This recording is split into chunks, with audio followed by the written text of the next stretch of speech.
हार गए, लुट गए, बर्बाद हो गए। इंग्लैंड ने हमको कहीं का नहीं रखा। आज हम बिल्कुल मुंह दिखाने के लायक नहीं रहे वर्ल्ड क्रिकेट में। क्यों? क्योंकि हम तो वर्ल्ड की सबसे अच्छी टीम है ना, वर्ल्ड नंबर 1 टीम। हमेशा world cup, sorry, world test championship के फाइनल में पहुंचने वाले हैं। वो बात अलग है कि वहां पे जाके भी हम मुक्की खाते हैं, लेकिन पहुंचते तो है ना फाइनल में। और अब हमारा क्या होगा? अब ये जो मैच हम हार गए, ये मतलब हम तो ये सोच रहे थे कि 5-0 से रौंद के रख देंगे इंग्लैंड को।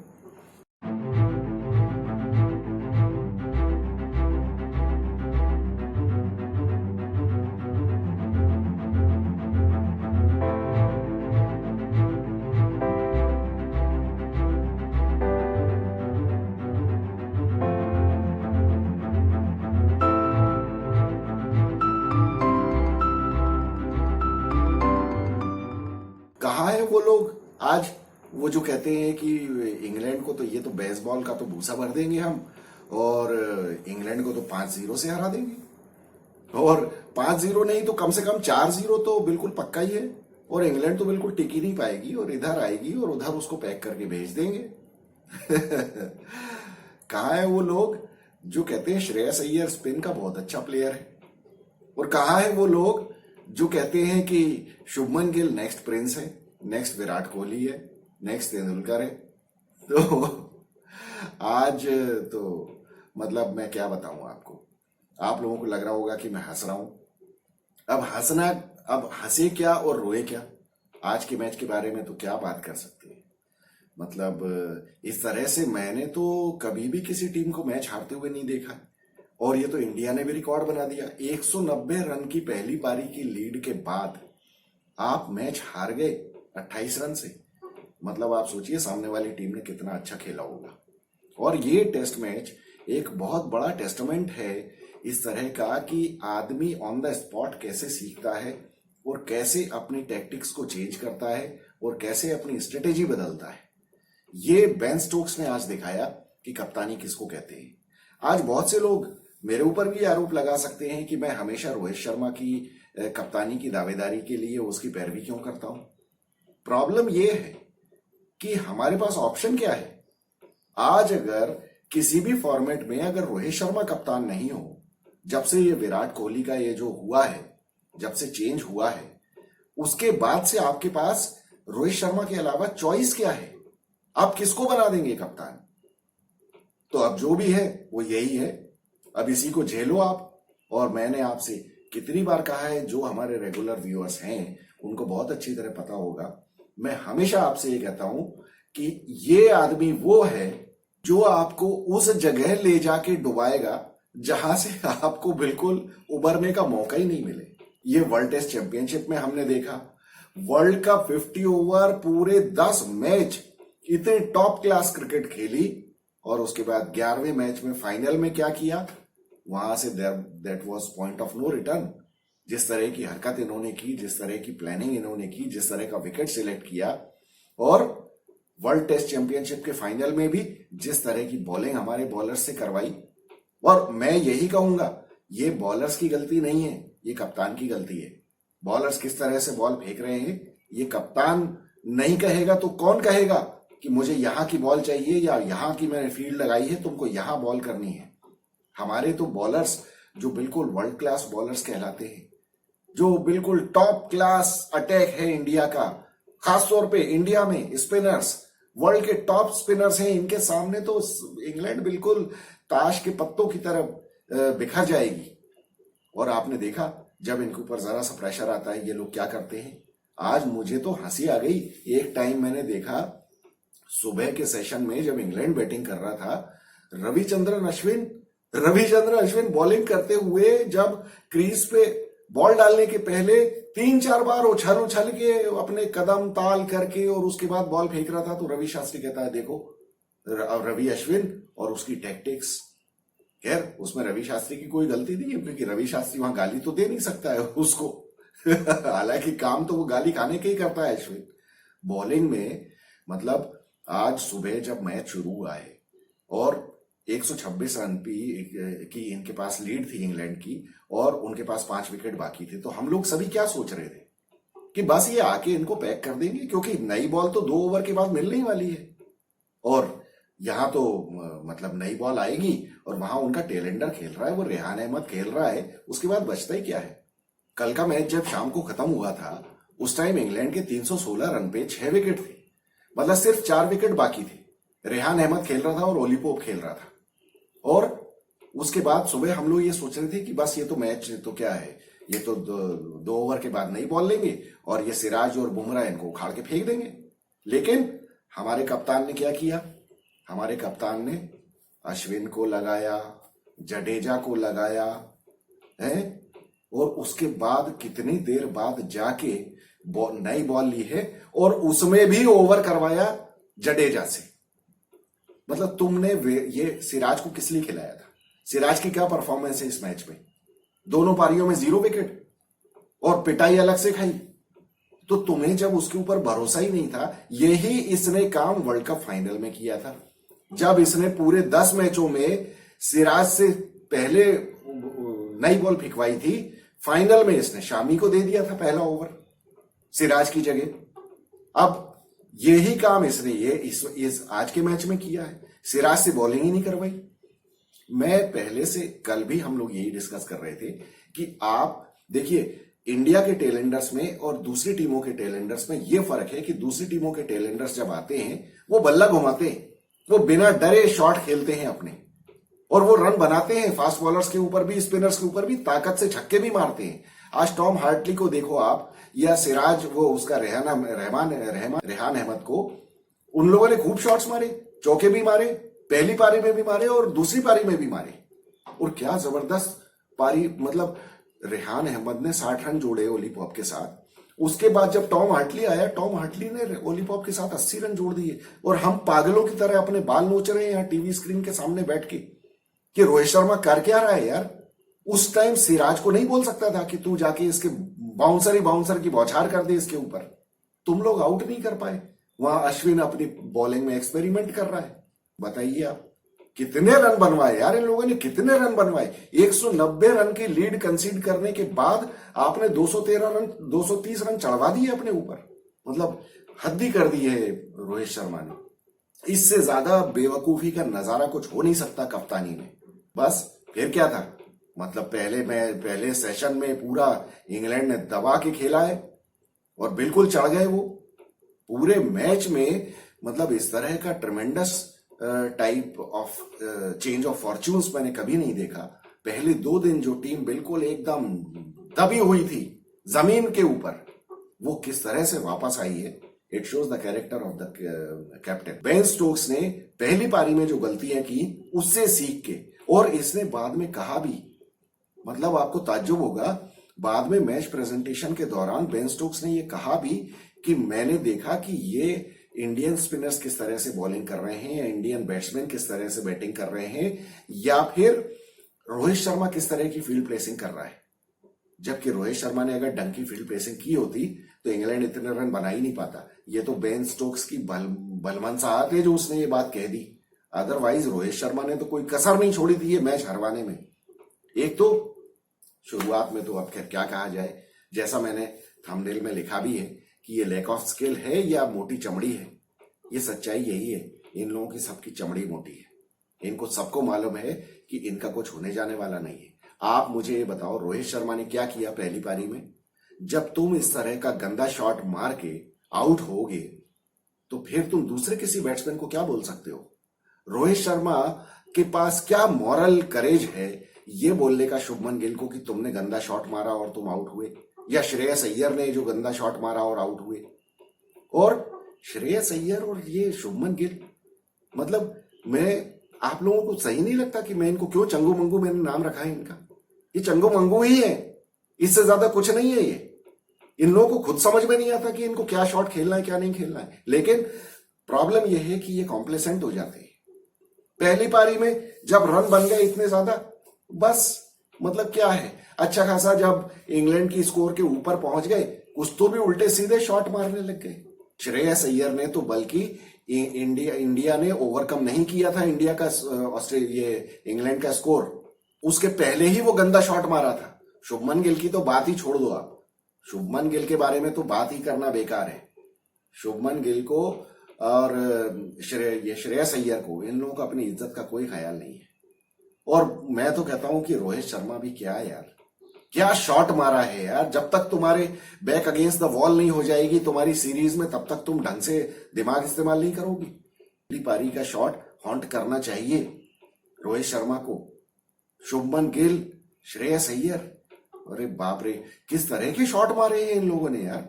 और दूसरी पारी में तो जब बॉल स्पिन होने लगी तो इन सबकी पोल खुल गई, बुरी तरह से पोल खुल गई।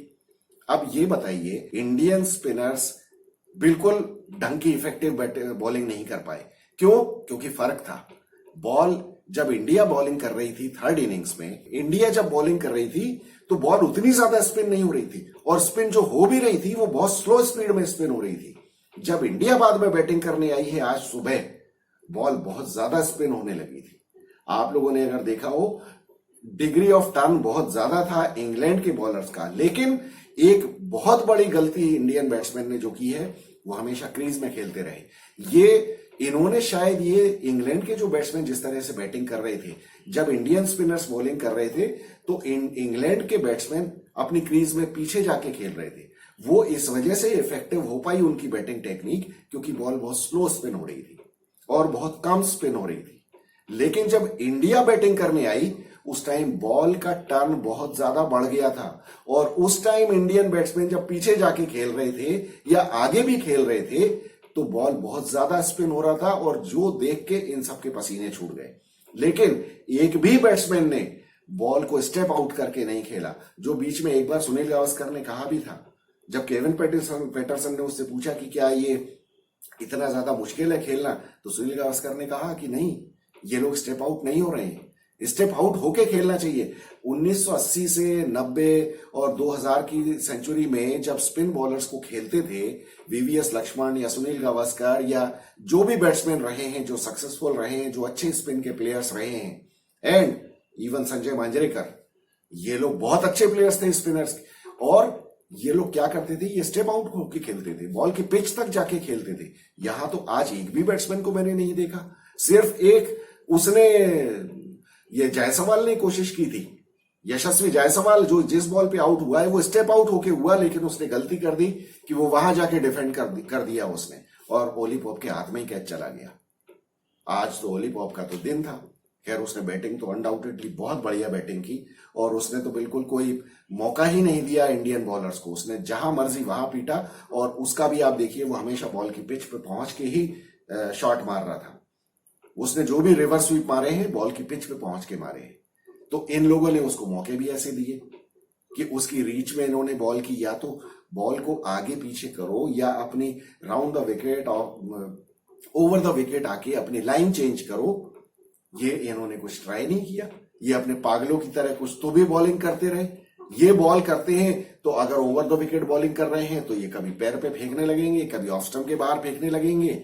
बस इसके अलावा इन लोगों के पास कुछ है नहीं, क्योंकि इन लोगों को आदत पड़ी हुई है गड्ढे विकेट की, जिसमें इनको कुछ करना नहीं होता है, बस विकेट के ऊपर बॉल डालो। इंग्लैंड की बॉलिंग में और इंडिया की बॉलिंग में मैं पहले भी कह चुका हूं, सबसे बड़ा फर्क यह था कि इंग्लैंड के bowlers wicket to wicket bowl कर रहे थे, और जब चौथी पारी में बॉल ज्यादा स्पिन होने लगा, तब फिर इंडिया के बल्लेबाजों की तो बिल्कुल हवा बंद हो गई इनकी। आप ये देखिए, जो स्टेप आउट होके मतलब खेलने का जो मैं सजेस्ट कर रहा हूं, उसके पीछे एक बहुत बड़ा रीजन ये भी है कि अगर आप ये देखें कि टॉम हार्टली ने स्पीड क्या फेंकी है बॉल की, उसने कंसिस्टेंटली 80 किलोमीटर पर आवर की स्पीड पे बॉल फेंकी है। ऐसा भी नहीं कि वो जडेजा की तरह तेज बॉल फेंक रहा हो। अगर वो तेज बॉल फेंक रहा होता तो इंडिया इतने भी रन नहीं बना पाती। वो कंसिस्टेंटली 80 की स्पीड पे बॉल फेंक रहा था। उसको तो स्टेप आउट करके खेलने में क्या प्रॉब्लम है? अगर आप इतना भी नहीं खेल सकते तो आपको वाकई रणजी ट्रॉफी खेलना चाहिए जाके। मैं सीरियसली बोलता हूं कि इंडियन टीम के ये जो प्लेयर्स हैं ना, इनको बहुत ज्यादा कॉम्प्लेसेंसी इनके दिमाग पे चढ़ गई है। इसीलिए मैं कहता हूं कि इनके दिमाग की चर्बी बहुत ज्यादा बढ़ गई है और इनकी मोटी चमड़ी हो गई है। इन लोगों को बहुत ज्यादा झटके लगने की जरूरत है। ये लोग they are taking their places for granted. आज शुभमन गिल और श्रेयस अय्यर को सोचना चाहिए कि चेतेश्वर पुजारा अभी रणजी ट्रॉफी खेल रहा है, फिर मेरा यही आर्गुमेंट आता है कि हम क्यों चेतेश्वर पुजारा को टीम से निकाल रहे हैं? क्या चेतेश्वर पुजारा इतना खराब बैट्समैन था? वो इन लॉस, आज शुभमन गिल का रिकॉर्ड आप देख लो, पिछले 10 मैचों में क्या 10 मैचों में उसने 190 रन बनाए हैं 20 के एवरेज पे। तो क्या वो डिजर्व करता है टीम में? ये लेकिन प्रॉब्लम ये है कि आप परफॉर्म कुछ भी करो, आपको लॉन्ग रन दिया जाना चाहिए। क्यों लॉन्ग रन दिया जाना चाहिए? क्यों लॉन्ग रन देके ही प्लेयर्स बनते हैं? क्यों प्लेयर की कोई जिम्मेदारी नहीं है? मुझे तो कोई इस बात में कोई दम नजर नहीं आती। ये लॉजिक मुझे नहीं समझ में आता है कि प्लेयर को लॉन्ग रन देना मैनेजमेंट की जिम्मेदारी है। प्लेयर को परफॉर्म करना भी तो प्लेयर की जिम्मेदारी है। मुझे फर्क नहीं पड़ता, आप 10 टेस्ट मैच खेलो, 10 टेस्ट मैच में परफॉर्म करो, अगले 5 में अगर आप नहीं परफॉर्म कर पाते हो तो बाहर जाओ। उसके बाद आपकी जिम्मेदारी है ना टीम में वापस आना। मैनेजमेंट को वापस आपको लाना कोई जिम्मेदारी थोड़ी है आपकी। ठीक है, 10 मैच दे दिए, अब हो गया शुभमन गिल का ना बहुत, लेकिन इनको पता है कि यहाँ कोई परफॉर्मेंस लिंक्ड तो पेमेंट मिलता नहीं है। एक तो ये इन लोगों को शुरू करना चाहिए, मुझे ऐसा लगता है कि आप जो परफॉर्म करोगे उसके हिसाब से आपको सैलरी मिलेगी। ये कोई आपके खाला का घर नहीं है कि यहां आओगे तो आपको तो भरपूर नाश्ता मिलेगा। ये क्या मतलब, परफॉर्म कर रहे हैं नहीं कर रहे हैं, फिर बाहर जाके बैठ जा रहे हैं, गप्पे मार रहे हैं, कुछ भी कर रहे हैं और सोशल मीडिया पे अपनी रील्स चला रहे हैं, बस इसके अलावा कोई काम नहीं है। ये सीरियसनेस शो करती है, इन लोगों को अपनी इज्जत का खुद ख्याल नहीं है कि हम लोग क्या कर रहे हैं, हम लोग परफॉर्म नहीं कर रहे। बीच में जाके तुमको खुद ही रणजी ट्रॉफी नहीं खेलना चाहिए, लेकिन नहीं, कोई भी फॉर्मेट आप छोड़ना नहीं चाहते हो, परफॉर्मेंस हो या नहीं हो। आपको पता है व्हाइट बॉल क्रिकेट में तो 25 रन बनाने से भी काम चल जाता है, तो कोई भी आदमी वो छोड़ना नहीं चाहता है। वो छोड़ के मैं रणजी ट्रॉफी खेलने जाऊं जिससे कि मुझे टेस्ट मैच में परफॉर्म करने में हेल्प मिले, इतना कौन सोचता है? क्योंकि वो चल जाता है 10, 12, 15 मैच का तो मुझे मिलेगा ही। मैं तो प्रिंस हूं और मैं तो स्पिन का सबसे बढ़िया प्लेयर हूं, मैं तो खेलता रहूंगा। ये चंगू मंगू के अलावा मोहम्मद सिराज की क्या परफॉर्मेंस रही है इस मैच में?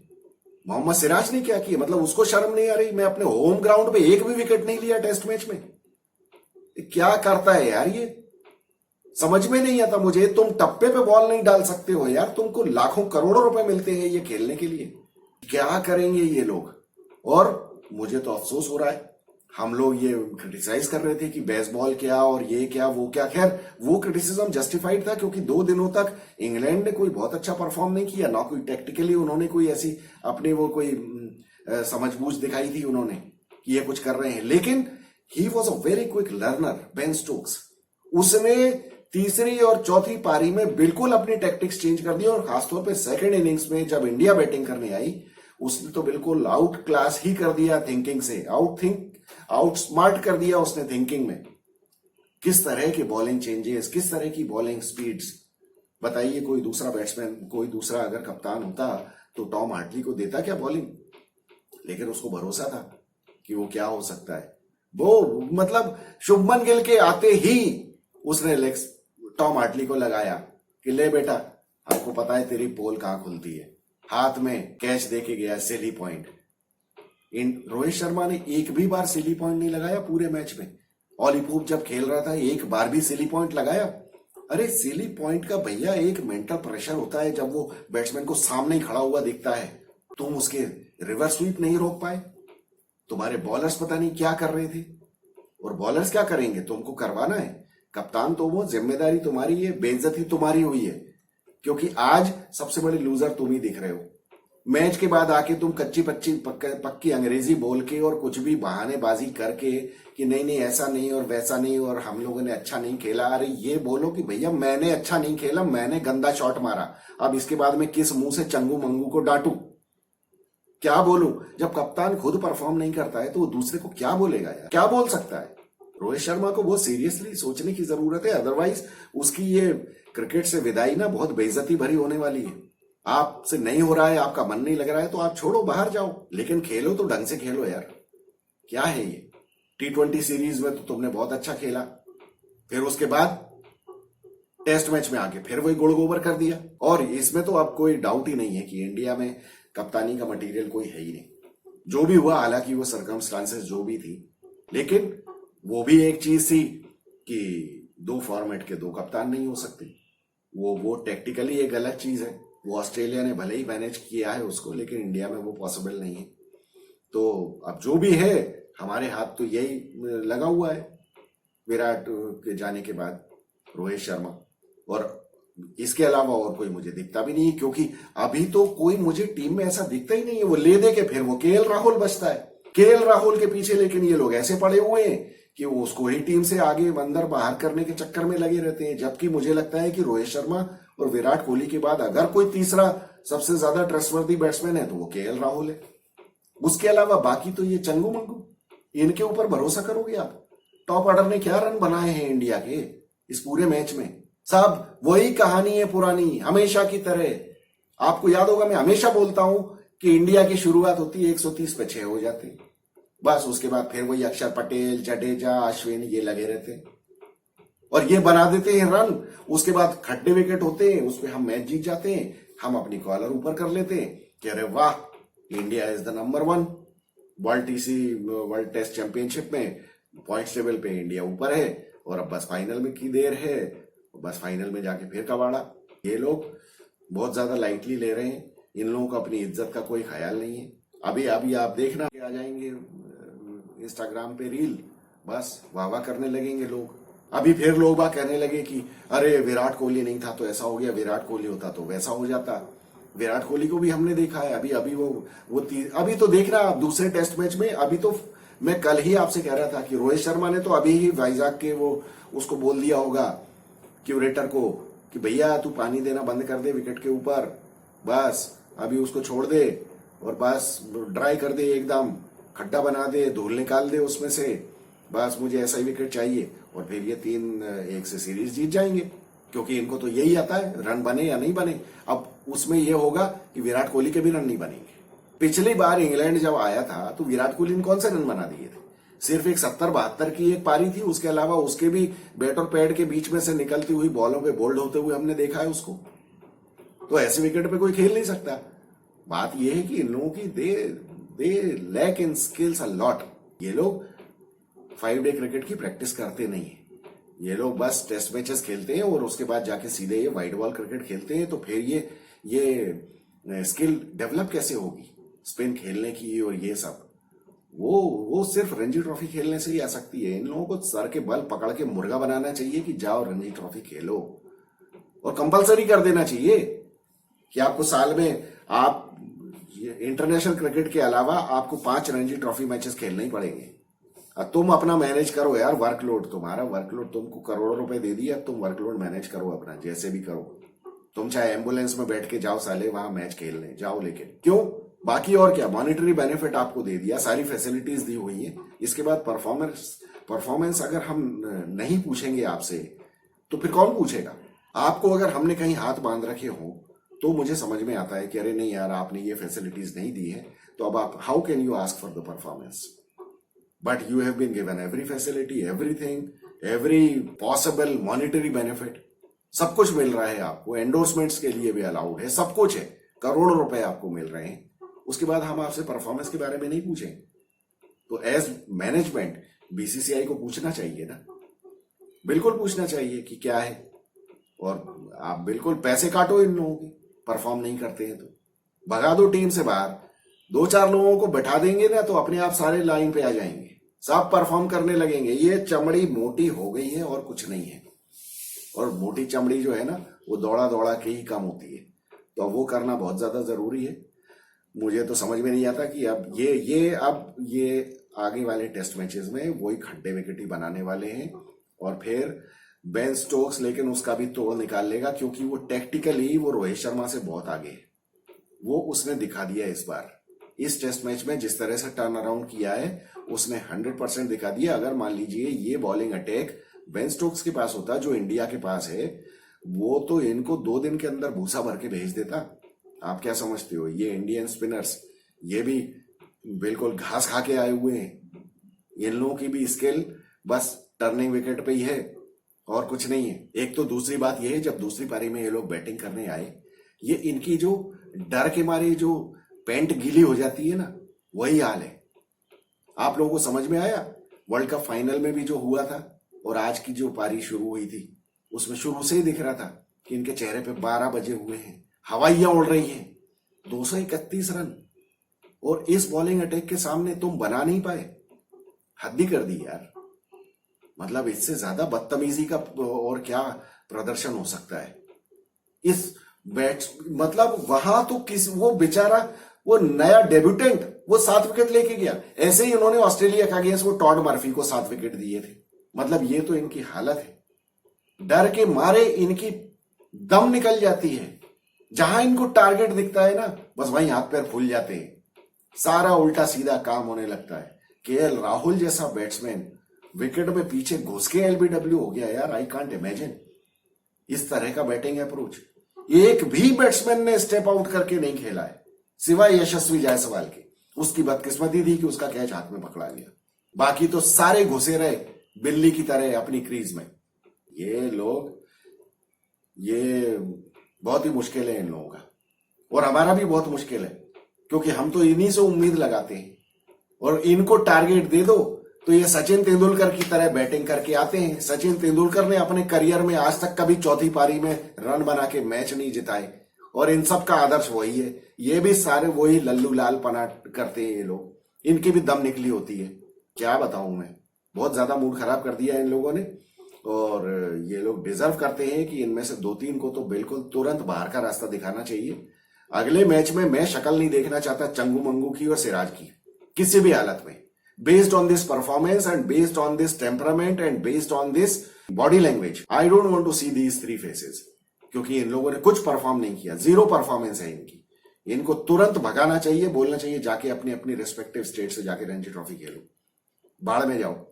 वैसे भी सिराज की क्या जरूरत है। बदकिस्मती है हमारी कि शमी अनफिट हो गया। अदरवाइज शमी इस विकेट पे होता ना आपको पता चलता कि बॉलिंग कैसे की जाती है। ये शमी और बुमराह ही निपटा देते हैं इंग्लैंड को और जब शमी आ जाएगा वो तब निपटा देगा।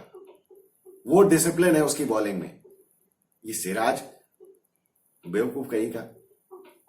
इनको भगाओ सबको तीनों को और टीम को बिल्कुल चेंज करो। मुझे कोई प्रॉब्लम नहीं है। आप पुजारा को वापस ले आओ टीम में।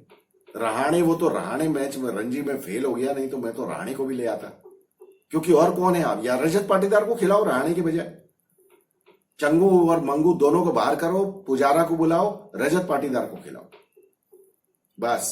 और सिराज को भगाओ उसकी जगह शमी को लेके आओ। नहीं तो उमेश यादव को ही ले आओ। लेकिन वो ऐसा ही है। वो भी पागल ही है एक नंबर का। वो अभी शॉर्ट पिच बॉले फेंक के चौके छक्के खाएगा। ऐसा तो हाल है हमारा। चलिए मूड खराब हो गया मेरा तो आपका भी मूड खराब होगा। कोई बात नहीं। अब देखते हैं ये लोग क्या गोल खिलाते हैं दूसरे टेस्ट मैच में। मिलेंगे दूसरे टेस्ट मैच के time. I am Vikas Saxena the biased analyst. Thank you so much.